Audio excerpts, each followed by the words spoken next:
तो हैप्पी गणेश चतुर्थी की हार्दिक शुभकामनाएं और मेरे चैनल में बहुत बहुत स्वागत है आप सभी का। तो दोस्तों आज हम इंस्टेंट कुछ बनाने वाले हैं।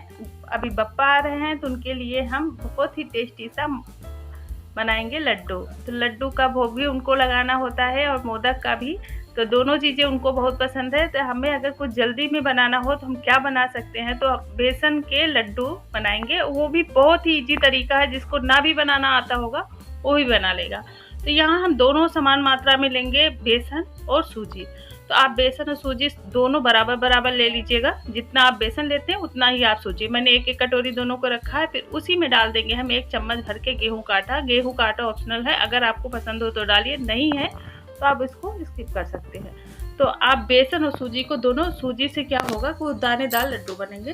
तो दोनों चीज़ों को हम बराबर सेम मात्रा में मिला देंगे। फिर उसमें हम पिघला हुआ डालेंगे घी। तो अभी हम बप्पा के लिए बना रहे हैं तो घी से ही बनाएंगे।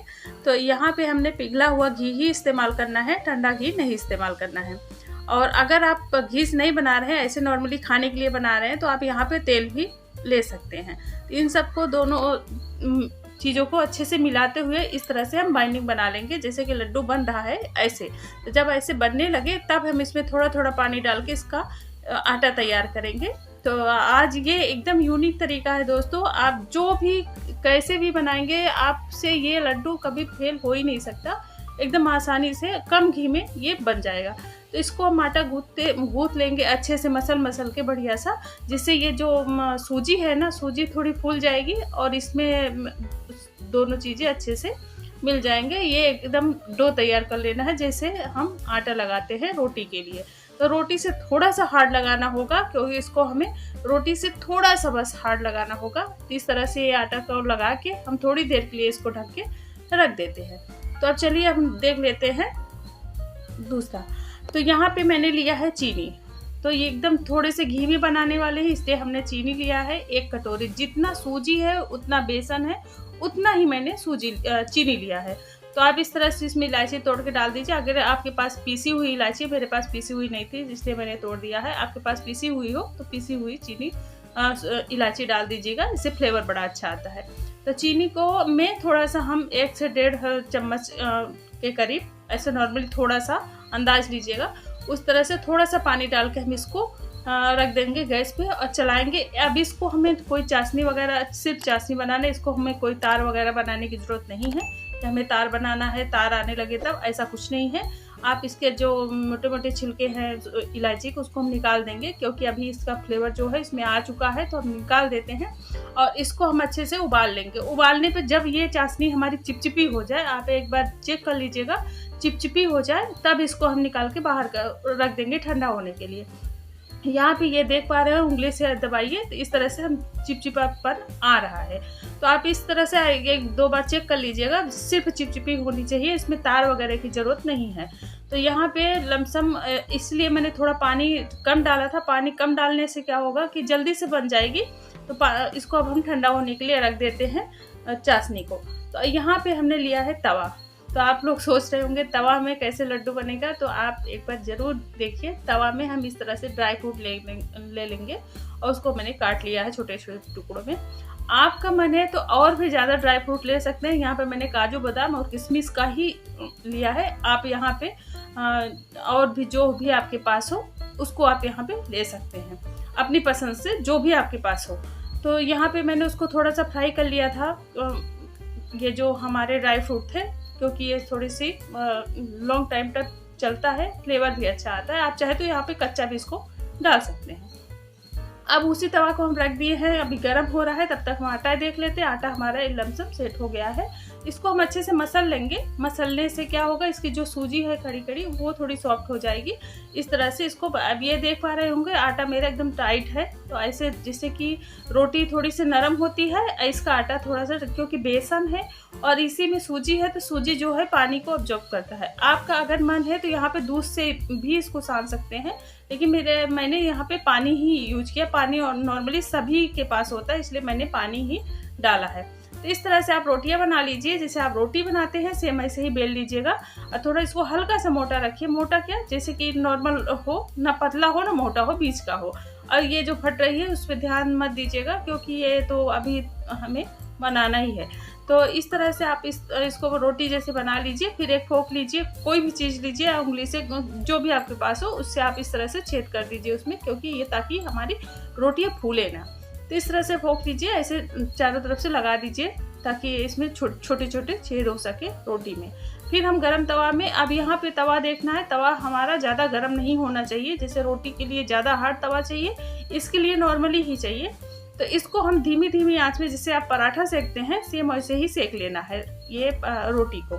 तो पराठे जैसा ही सेकना है।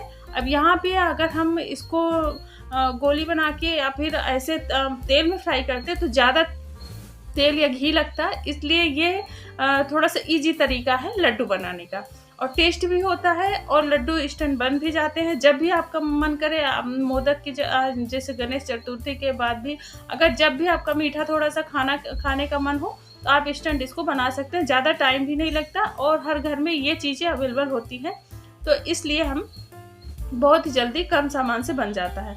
ये देखिए, ऐसे हमने दोनों तरफ से, जैसे आप पराठा सेकते हैं इस तरह से थोड़ा सा घी लगा के इसको हम सेक लेंगे। तो यहाँ पे ज़्यादा घी नहीं लगा है, बस थोड़ा थोड़ा घी, जैसे आप एक चम्मच करके घी लगा है, तो इसको हम सेक लेंगे। और धीमी धीमी आंच में सेकिएगा, क्योंकि ये जो सूजी है और बेसन है ताकि कच्चा ना रहे। तो यहाँ पे हमने सेक लिया है। फिर हम दूसरा भी इसी तरह से डाल देते हैं, इसको भी सेक लेते हैं। इसी तरह से मैं तीनों चारों रोटियां जो हैं हम ऐसे तैयार कर लेंगे। तो ये देखिए, हमारी ये रोटियां तैयार है। तो ये कड़क रोटियां हैं। अगर आप इसको, मुझे तो ऐसे भी ये रोटी अचार वगैरह के साथ अच्छी लगती है। जब मेरा मन करता है तो मैं ऐसे बना के खा लेती हूँ। तो इस तरह से हम, जब ये रोटी थोड़ी सी ठंडी हो जाए, ज़्यादा अब इसको ठंडा नहीं करना है, हल्का गुनगुनी ही रहे, तभी इसको हम तोड़ के अब इसको हमें डालना है मिक्सर जार में। तो रोटी को मिक्सर जार में डाल देंगे और पीस लेंगे। पीसेंगे कितना कि अब यहाँ पे ध्यान देना है कि पीसना, इसको एकदम फाइन पाउडर नहीं बनाना है। इसको इतना करना है कि ताकि दरदरी सी रहे।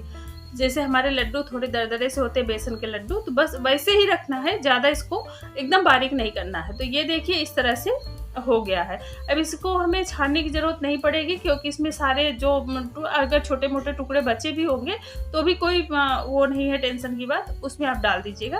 तो यहाँ पे हमने सारे जो रोटियां थी सबको पीस लिया है। पीस के हमने डाल दिया है ये जो हमने ड्राई फ्रूट को यहाँ पे भून के रखा था वहाँ पे। यहाँ पे आपके पास जो भी ड्राई फ्रूट और ले सकते हैं तो उससे और भी ज़्यादा टेस्ट आएगा, लेकिन मैंने काजू बादाम और किशमिश ही डाल दिया था।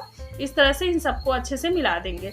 यहाँ पे जो काजू बादाम था मैंने पूरा इसी में डाल दिया था, मुझे आधा बचा के रखना था, सॉरी। तो इसको हम डाल के आधा इसमें पीस के डालेंगे, आधा हमें पीस के डालना है, आधा आप चाहे तो ऐसे भी डाल सकते हो, लेकिन मैंने पीस के, इसलिए पीसने से क्या होगा, इसमें जो मोटे मोटे टुकड़े थोड़े से रहेंगे, थोड़े पीसे रहेंगे, तो उसका और भी ज़्यादा खिल के टेस्ट आएगा। तो यहाँ पे पीस के डाल दिया है। फिर हमारी ये देखिए चाशनी भी लमसम हो गई। तो इस तरह से गाढ़ी गाढ़ी हो गई चाशनी, ये देखिए। तो अब इसको हम रख लेते हैं। अब यहाँ पे हमने कलर वगैरह का यूज बिल्कुल भी नहीं किया है। आप चाहे तो लड्डू वाला कलर यहाँ पे थोड़ा सा डाल देते हैं, इसको और भी येलो करने के लिए, लेकिन मैंने सिर्फ नॉर्मली जो हर कोई प्रिपेयर कर सकता है, हर कोई बना सकता है, हर घर में उपलब्ध होती चीज़ें, बस उसी से बना के दिखाया है। तो इस तरह से बहुत ही ज़्यादा टेस्टी होते हैं लड्डू। तो यहाँ पे चाशनी जो है हमारी पूरी लग जाएगी। तो ये चाशनी हमने थोड़ा थोड़ा डाल के इसको अच्छे से मसल देना है, मतलब अच्छे से मिला देना है। अब इसको दोनों हाथ से या एक हाथ से, जैसे अभी आपका वो हो बन पड़े, बस उसी तरह से इसको मिला देना है बढ़िया से। और मिलाते हुए इसको ऐसे मुट्ठी बनानी है। यहाँ पे देखिए चाशनी मेरी लमसम लग गई है, थोड़ी सी बस ये 1 चम्मच के करीब। अब यहाँ पे लड्डू देखिए बन रहा है। तो इस तरह से आप लड्डुओं को बना लीजिएगा। अगर आपका मन कहे तो पूरी चाशनी को भी डाल दीजिए इसी में, थोड़ी और मीठी हो जाएगी। लेकिन इसका मेजरमेंट इतना है कि जितना आपके पास चाशनी हो, जितना आपके पास सूजी, उतना ही बेसन और उतना ही आपकी चीनी होनी चाहिए। बस तीनों चीज़ों का मेजरमेंट उतना करिए। और घी आपका 1 कलछी से भी कम लगा होगा, देखा होगा आपने कितना लगा है। तो इस तरह से आप लड्डू बना लीजिए। आप यहाँ पे अभी ये बप्पा के लिए भोग भी लगा सकते हैं घर में, आप कभी भी इसको इंस्टेंट बना के खा सकते हैं। इतनी टेस्टी ये लड्डू होते हैं कम सामान से, और एकदम ही इजी तरीका बताया आप लोगों को। इस तरह से आप लड्डू बनाइए। तो यहाँ पे अगर मेरी वीडियो पसंद आती हो आप लोगों को, तो आप लोग मेरे चैनल पे जाके सब्सक्राइब करिएगा और बेल आइकन को भी ज़रूर प्रेस कर दीजिए, ताकि मेरी आने वाली वीडियो आपको फर्स्ट में मिल जाए। इस तरह से आप लाइक करिएगा। किसी इसमें से आपको क्या चीज़ें पसंद आई वो कमेंट करके बताइएगा। Okay bye and take care. Happy Ganesh Chaturthi.